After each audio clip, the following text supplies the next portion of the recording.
Сагат Ириштоны шарлаводжи хаштараштагма хаштkanак Сергей Миняйлов фембалд алайнагама зауджи кауkaгалчер Леонидима. Арнахашко той аланил зорта бафты де юмин шадажи шахашты барак боммасат таганамазал тыл. Сергей Миняйлов абаракота регионах и сават амбалга хушкайбакан самой историон барак бом баржоным важадала араштарсава.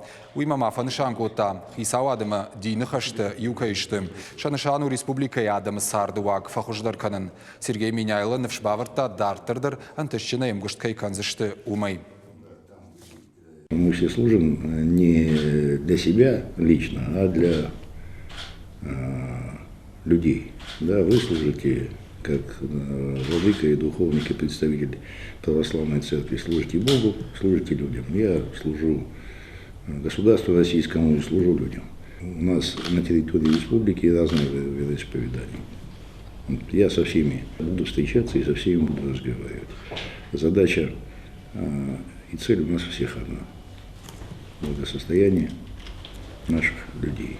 Мир и спокойствие на нашей территории и на территории, естественно, Кавказа. Мне хотелось бы прежде всего пожелать вам в ваших начинаниях добрых дел, благих дел. Я знаю, что вы человек опытный, вы системный политик.